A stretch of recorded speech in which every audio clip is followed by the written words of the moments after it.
Sepertinya Pak Jokowi ini ingin tetap eksis.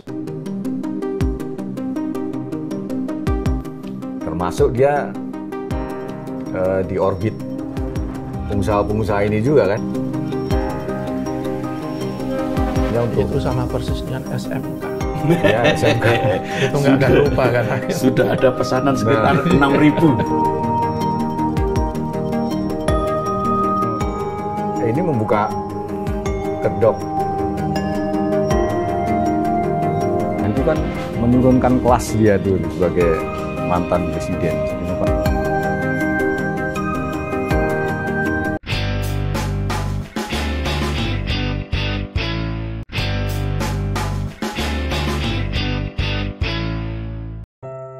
Saya bersumpah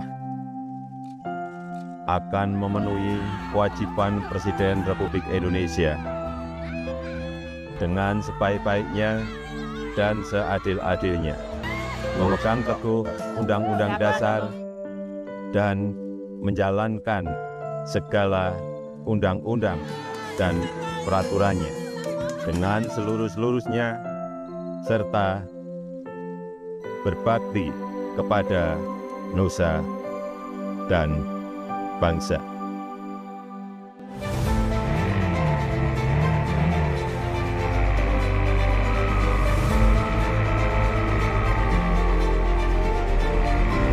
Saya pikir kalau seorang presiden yang menjabat 10 tahun dan ketika menjabat dia begitu kita tidak tahu apakah itu dikreasi atau emang genuine, dekat dengan rakyatnya, sering turun ke bawah, sering bagi-bagi bansos, sampai bagi-bagi kaos yang dilempar-lemparkan itu kan. Kalau sekarang masih banyak juga yang menganggap dia sebagai seorang yang patut ditokohkan, ya menurut saya sih wajar-wajar saja ya. Apalagi kalau tadi Mas Har bilang itu kok sepertinya itu juga di-create kan, konten kreator yang di belakangnya itu kan. Jadi sepertinya Pak Jokowi ini ingin tetap eksis dalam percaturan, baik percaturan kebangsaan maupun percaturan politik kan. Kalau kebangsaan ya dia berkali-kali bicara soal kebangsaan, dalam percaturan politik dia terang-terangan turun gunung. Sebenarnya bukan turun gunung ya, dia belum pernah naik ke gunung ya, baru berapa hari kan. Yang pasti beliau terlihat aktif sekali dalam pilkada kemarin kan. Di pilkada katanya ada 80 kepala daerah, calon kepala daerah yang minta dukungan dia. Jadi ya menurut saya sih wajar ya, cuman yang patut kita pertanyakan itu sebenarnya masih seberapa besar sih pengaruh dia. Kalau di pilkada oke lah, di mana di Sumatera Utara itu mungkin ada pengaruh ya. Di Jawa Tengah dia telah membuktikan bahwa dia punya pengaruh besar. Dia bisa menumbangkan calon dari Partai Banteng. Tetapi kalau di Jakarta kan sudah jelas-jelas kalah. Artinya pengaruh dia tidak terlalu besar lagi. Di Jawa Timur calon yang dia dukung memang menang, tetapi kalau menurut saya kok tanpa didukung Jokowi pun Khofifah itu akan menang. Jawa Barat, calon yang dia dukung juga menang, tetapi tanpa dukungan Pak Jokowi, ya Kang Deddy hampir pasti menang, karena emang tingkat elektabilitasnya luar biasa tinggi kan. Kemudian juga kita bicara kalau pengaruh Jokowi di pusaran kekuasaan terhadap Prabowo misalnya. Kalau kita lihat kan belakangan kan semakin banyak kebijakan-kebijakan Pak Jokowi yang mulai dikoreksi oleh Pak Prabowo kan. Pertama soal infrastruktur, yang ketika Pak Jokowi itu jor-joran, sekarang betul-betul dibatasi oleh Pak Prabowo. Kemudian soal IKN. Kalau IKN yang di waktu Pak Jokowi itu gila-gilaan menyedot uang negara, dikebut, belakangan kan mulai ditahan. Kementerian PU minta 60 triliun ya. 14 memang untuk IKN, tapi untuk menyelesaikan proyek-proyek yang sudah berjalan, bukan untuk program-program pembangunan baru. Ini artinya kan sebenarnya tidak langsung ya mengoreksi kebijakan Pak Jokowi kan. Kemudian kalau kita lihat ke belakang lagi soal status PSN di BIK. Ya. Itu kan mulai ditinjau kan, karena akan ditinjau lagi karena kemungkinan ada persoalan di situ. Kemudian yang terakhir itu kan yang ramai juga disoroti publik itu adalah mutasi besar-besaran tubuh pimpinan TNI kan, 300 posisi ya. 300 posisi. Dan Dan yang menarik itu kan dirotasi. jabatan strategis itu kembali diberikan ke orang-orangnya Prabowo yang tadinya dijabat oleh orang-orang dekatnya Pak Jokowi kan.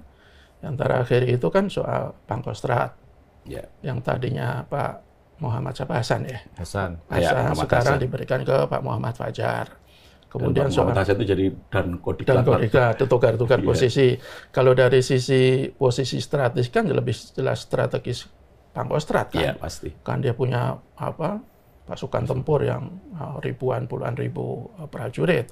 Kemudian juga soal Daspan Pampres. Ini kan juga agak unik. Iya. Yang tadinya dipindah ke Pangdam Munawwarman kok tiba-tiba dibalikan lagi ke Pas Pampres, Pak Maijen Akhiruddin.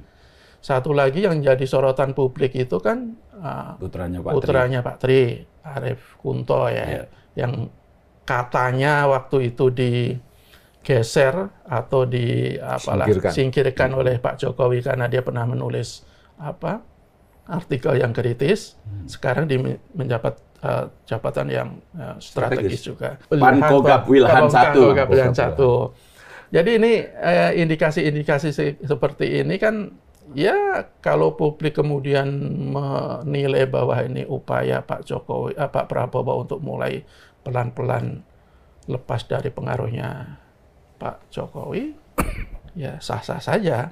Kalau kemudian sebagian masyarakat itu menganggap pengaruh Pak Jokowi itu sudah mulai agak luntur untuk level-level pimpinan di pusat pimpinan negara, ya lumrah juga kan. Jadi ya kita lihat. Tapi saya pikir kok Pak Prabowo ini ya banyak yang berharap agar dia semakin independen lah, semakin menunjukkan bahwa emang dia itu pemimpin tertinggi, bukan pemimpin. Jangan sampai ada dua pemimpin tertinggi di negara kita. Ternyata tanda-tandanya lumayan banyak juga. Banyak. Jadi, tapi ada satu juga yang menarik ya belakangan ini, yang terkait dengan IKN. Ini dari wawancara majalah Tempo, foundernya Agung Sedayo Group, Sugianto Kusuma atau Pak Aguan kan. Beliau mengatakan ini terbuka kan, pada akhirnya semua terbuka bahwa investasi Aguan ini, Agung Sedayo Group dan para investor dalam negeri itu karena memang perintah Presiden. Kalau tidak salah diucapkan untuk menyelamatkan wajah Presiden. Menurut Mas Punto seperti apa ini? Apakah ini adalah bentuk ya sedikit perlawanan lah untuk menunjukkan bahwa komitmen investasi atau investasi dari para Taipan itu tidak murni bisnis, tetapi memang ada upaya penekanan dari Presiden Jokowi pada saat itu. Ya. Jadi saya kira itu udah clear ya, karena itu pengakuan dari si pengusaha sendiri ya. Karena kan memang dari awal kalau kita lihat udah menyebar tuh di medsos ya, bahwa video-video lama ketika Pak Jokowi dengan optimis dan bangganya menyebut investasi dari beberapa negara asing sudah ada antri, sudah ada berapa puluh dari Korea, dari Jepang, Singapura, Uni Emirat Arab. Tapi belakangan ada video juga ternyata memang belum masuk investasi asing. Artinya untuk itu sama persis dengan SMK. Ya, SMK. Itu nggak akan lupa kan. Sudah ada pesanan sekitar 6.000. Jadi kalau Mas Tom waktu itu hostnya Mas Tom ingin memesan sekarang, baru 2 tahun kemudian akan dapat, berapa tahun kemudian akan dapat. Nah itu untuk menyelamatkan, benar juga untuk menyelamatkan nama Presiden gitu kan. Setelah dia ngomong dengan optimis, dengan bangga itu, ternyata zong gitu ya, ternyata investasi dari asing, ya akhirnya dikerahkanlah pengusaha-pengusaha investor dari dalam kan. Kebetulan Taipan di Indonesia kan juga banyak yang bisa diajak itu. Jadi ya memang ini membuka kedok juga ya bahwa pembangunan IKN itu sebenarnya memang belum siap sepenuhnya sebenarnya dulu. Jadi bahwa asumsi-asumsi publik bahwa pembangunan IKN ini dipaksakan untuk menjadi legasi dari Pak Jokowi, ya memang benar adanya karena terbukti satu itu pengakuan dari beberapa investor dalam negeri yang memang ternyata ini atas perintah Presiden untuk menyelamatkan nama. Kemudian kedua, jadi realisasi pembangunan aja sampai sekarang kan masih, saya nggak tahu berapa persen ya, tapi kita lihat dari kemarin putusan Pak Prabowo bahwa dia mungkin akan mulai berkantor baru 2028. 2028 ya. 2028, artinya masih 3-4 tahun dari sekarang. Itu artinya ya memang progres ini sebenarnya lambat. Apalagi kemudian fokus Pak Prabowo juga nggak terlalu ke IKN lagi, dengan mungkin anggaran juga tidak akan digelontorkan sebanyak-banyaknya untuk pembangunan ibu kota baru itu. Jadi ya benar mungkin seperti kata Mas Jaka bahwa ini mungkin Pak Prabowo seperti yang diharapkan publik memang mesti cepat-cepat lepas dari bayang-bayang Pak mantan ini. Maknanya apa ini? Kunjungan Pak Mokhtar Yadi beserta Pak James dan keluarga besar ke rumah Pak Jokowi ini.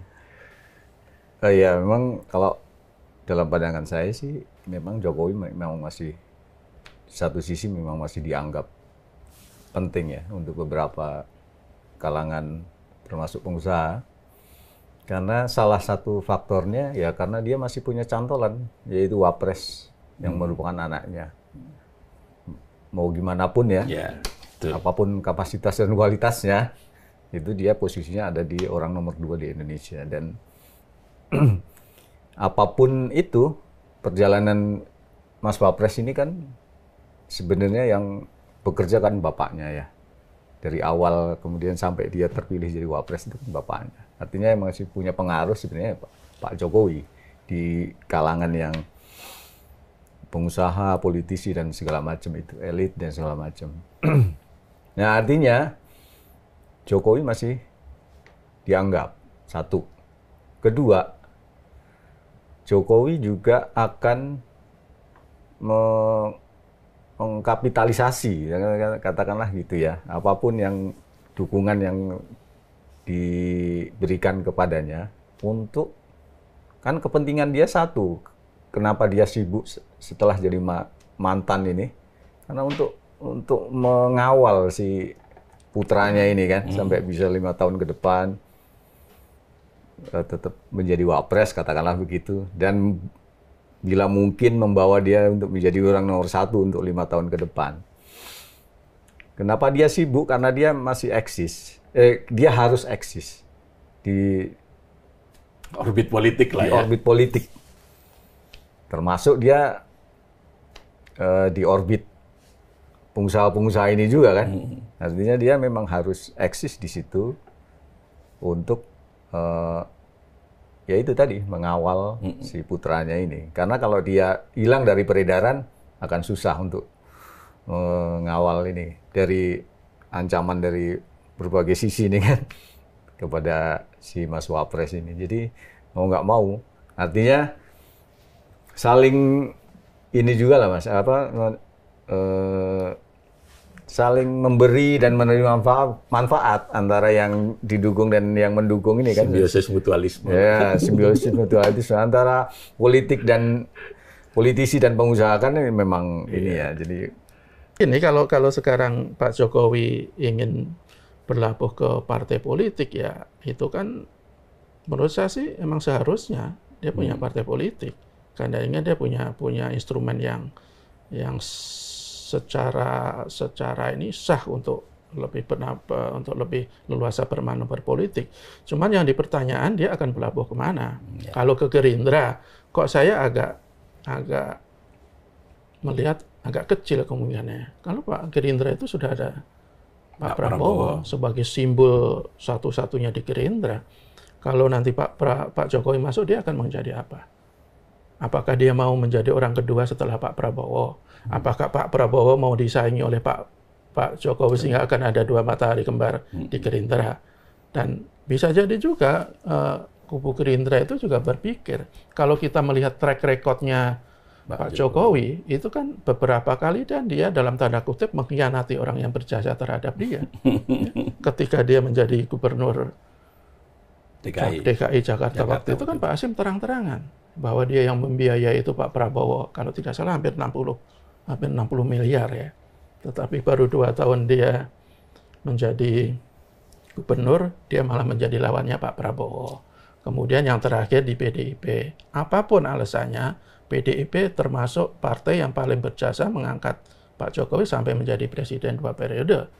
Kan sejarah akhirnya mencatat juga, dia dalam tanda kutip juga mengkhianati. Jadi mungkin akan ada pertimbangan-pertimbangan seperti itu, dan menurut saya kalau dia akan berlabuh kemana, kok sepertinya Golkar yang mungkin. Tapi gini, sebenarnya akan lebih elok, akan lebih elegan kalau Pak Jokowi itu mendirikan partai sendiri. Wah, itu akan teruji betul. Sebenarnya kekuatan dia itu seperti apa. Itu yang sudah dilakukan oleh Pak SBY. Itu yang sudah dilakukan oleh Gus Dur. Yang dilakukan oleh sebelumnya oleh Bu Mega. Jadi sebenarnya udah bikin aja partai sendiri. Dia didukung oleh rakyat ya. Embrionya itu sudah dibuat. Projo satu, ya, terus PSI. Atau ke PSI. PSI sebagai partainya Pak Jokowi. Betul. Tapi faktanya kan masuk parlemen pun. Ya, atau sekarang ya, sekarang waktunya lah. Waktunya dia meminta Kaisang, udah Bapak saja yang jadi ketua umum, katanya kan. Kita besarkan partai ini, kita jadikan partai ini dia memang mau gitu. Masuk partai dan menjadi orang nomor 1, dia harus ke partai-partai yang mediocre, bahkan di bawah mediocre sebenarnya ya. Jadi kalau dia ingin bergabung ke partai-partai yang sudah established gitu ya, yang udah mature gitu ya, udah dewasa kayak Gerindra, Golkar, mungkin agak susah. Walaupun sekarang sih banyak partai yang menawari dia ya.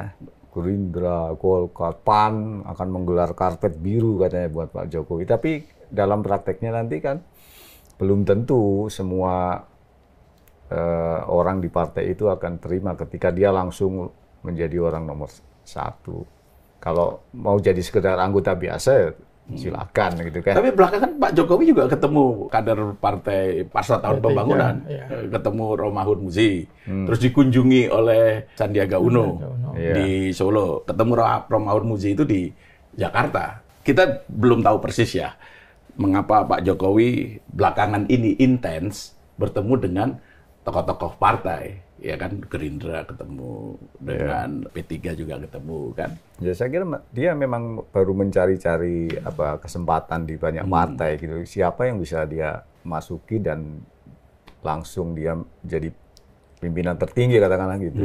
Iya, lebih terhormat itu kalau dia bikin partai sendiri. Kan akan lebih menarik kalau nanti dia akan bersaing dengan Anies kan. Kalau Anies jadi bikin partai, partai bentukan Anies sama partai bentukan Jokowi. Berhitung, Mas. Kalau bikin partai di saat sekarang ini nggak semudah itu juga gitu kan. Artinya untuk meraup suara dari kesannya memang banyak, tapi begitu jadi partai pun Anies pun mungkin nggak bikin partai karena berhitung seperti itu. Ya, makanya untuk membuktikan bahwa Pak Jokowi itu yang betul-betul punya pengaruh yang luar biasa, ya akan lebih konkret terlihat kalau dia bikin partai dan partainya sukses. Seperti yang dilakukan Gus Dur, SBY. Kalau kita lihat realitas sekarang kan logistik nggak ada persoalan. Nggak ada persoalan. Karena kan didukung oleh begitu banyak Taipan kan. Gitu lah. Tapi persoalannya pengaruh tadi itu, apakah pengaruhnya masih sebesar sebelum-sebelumnya atau ya kita bisa lihat sendiri nanti. Ya kalau umpamanya dia bergabung dengan Gerindra, Golkar, itu kan nanti tidak terlalu kelihatan seberapa besar pengaruhnya karena partai-partai itu sudah besar kan. Saya kira lebih masuk akal kalau tadi yang P3 ya. Karena kan mohon maaf aja karena P3 sekarang kan juga jadi mediocre nih. Karena nggak lolos parlemen juga. Jadi kalau dia ngambil alih itu dan kemudian menanjak, itu kelihatan tuh pengaruhnya kan? Kalau P3 kok sepertinya soal apa namanya? Kalau dasarnya itu Ideologinya kan agak berbeda dengan Pak Jokowi kan. Ya, P3 kan jelas-jelas Islam. Tapi dalam politik itu masih kayak begitu. Tapi saya kecil kemungkinan. Iya, memang kecil sekali. Kecil. Ya, tapi gini, selain Pak Jokowi juga ada peristiwa yang cukup menarik nih. Ketika Pak Luhut berpidato dalam pemberian DIPA ya kalau tidak salah itu, kan beliau tidak mention sama sekali, tidak menyebut nama Mas Gibran. Padahal sebagai wakil presiden beliau hadir, gitu. 2 kali itu tidak disebutkan. Ini sengaja atau memang ada unsur ketidaksengajaan, gitu. Gimana Mas? Ya mungkin lupa ya. Tapi 2 kali loh itu. Udah jelas. Itu menurut saya agak menarik sih. Jadi jangan salahkan kalau kemudian publik berspekulasi macam-macam gitu. Iya, kan logiknya seorang pejabat sekelas Pak Luhut dalam sebuah acara yang begitu resmi dihadiri oleh Presiden, oleh Wapres dan sekian banyak menteri, tidak menyebut nama Wakil Presiden, padahal terang-terangan ada di depan kan. Itu kok, ya, masa lupa sih ya? Kok kayaknya nggak agak... Tapi kan juga jangan lupa Mas, bahwa Pak Luhut ini kan pendukung setia Pak Jokowi dari dulu kan. Ya. Apakah akan semudah itu dia melupakan bahwa itu memang anaknya, bukan Pak Jokowinya langsung, tapi kalau dengan sengaja dia melewatkan menyebut nama Wapres dalam sambutan dalam pidatonya itu kan, apakah apa ya namanya, kalau dia sengaja untuk melewatkan apa, menurut saya kok kurang ini ya, kurang. Tapi kalau kita lihat dalam konteks dia sebagai Ketua Dewan Ekonomi Nasional, dan ya kesempatan dia untuk berpidato kan itu kan, di hadapan dia pada saat berpidato itu ada Pak Prabowo dan Mas Gibran dan menteri-menteri yang lain. Menteri-menterinya disebut loh. Tapi dulu itu kan ingat nggak apa berita bahwa sebenarnya Pak Luhut itu kecewa ketika akhirnya Gibran yang jadi cawapresnya Prabowo kan. Bahkan ada rumor waktu itu kan mau sempat mundur kan. Betul. Ya mungkin itu bisa jadi Pak Luhut memang hormat betul dengan Pak Jokowi, tapi dengan di Gibran kok kayaknya ada indikasi dan ada petunjuk-petunjuk bahwa kok dia agak kurang serk sejak dulu kan. Bukan soal dia anaknya Pak Jokowi, itu mungkin soal masalah kapasitas, kapabilitas dan segala macam kan. Ya tapi sekali lagi kok ya agak aneh juga ketika dia tidak menyebut karena lupa, itu kok kayak nggak masuk akal juga. Sama-sama nggak masuk akal ya. Pak Luhut tidak menyampaikan argumentasinya sih. Kenapa beliau tidak menyebutkan itu, karena tidak ada. Saya cek juga belum ada yang menanyakan soal itu. Nggak ada yang berani nanya, Pak. Itu harusnya ditanya tuh teman-teman kita, itu menarik itu kan. Atau mesti dilaporkan ke lapor Mas Wapres itu. Itu kabarnya bagaimana itu lapor Mas Wapres itu? Apa kabar ke lapor Mas Wapres ini? Saya belum ngecek gitu. Gimana tuh? Iya, kok tiba-tiba udah hilang dah. 1 bulan ya kira-kira ya? Udah lebih kali ya. Tapi yang pasti Mas Gibran ini yang aktif adalah datang ke sekolah-sekolah, mengecek pembagian makan bergizi gratis. Makan bergizi gratis sambil membagi-bagikan susu kan. Ya, sekali lagi kan dia itu kan copy paste-nya Pak Jokowi. Dan saya yakin dia menjadi cawapres itu juga masih sering atau selalu konsultasi dengan bapaknya apa yang harus dilakukan, dan Pak Jokowi pasti memberikan arahan-arahan kepada Pak Gibran kan. Dan sekali lagi kan Pak Jokowi, Gibran itu kan paham betul karakteristik sebagian besar masyarakat kita. Cukup diberikan bansos, cukup didatangi bagi kaos-kaos, mereka sudah berikan sumbangan. Sekarang sumbangannya ada tulisan sumbangan. Meskipun sumbangan itu murah negara, iya coba. Kalau kita pikir kenapa harus pakai Pres Gibran? Jadi sebenarnya hal-hal yang keliru dan kita anggap oleh sebagian rakyat kita dianggap sebagai sesuatu yang biasa, dan itu dipahami betul oleh mereka. Rakyat kita gampang lupa, gampang terbujuk rayu dengan hal-hal yang sepele, tidak peduli dengan yang lebih substansi, tidak peduli soal kapasitas, kapabilitas, integritas segala macam. Itu yang dimanfaatkan oleh para sebagian elit politik kita, termasuk menurut saya Pak Jokowi dan kelompoknya. Jadi saya pikir percaturan politik kita itu juga masih tetap akan menarik. Ini kan percaturan antara Pak Prabowo dengan Pak Jokowi kan. Kalau Pak Prabowo ini juga agak susah ditebak juga sebenarnya. Di lain sisi dia beberapa kali membuat kebijakan yang menganulir legasinya Pak Jokowi, tetapi di lain sisi beberapa kali juga masih memuji Pak Jokowi. Jadi kalau saya lihat begini, sebenarnya antara Pak Jokowi dengan Pak Prabowo ini masih sama-sama saling membutuhkan. Ketika nanti Pak Prabowo itu sudah merasa pemerintahannya sangat kuat, dia punya kan di kalangan pemerintahan juga masih banyak orangnya Pak Jokowi kan, masih sangat banyak. Mayoritas itu bahkan. Iya, nanti ketika mereka pemerintahan Pak Prabowo sudah sangat kuat, saya yakin kok ya akan meninggalkan Pak Jokowi.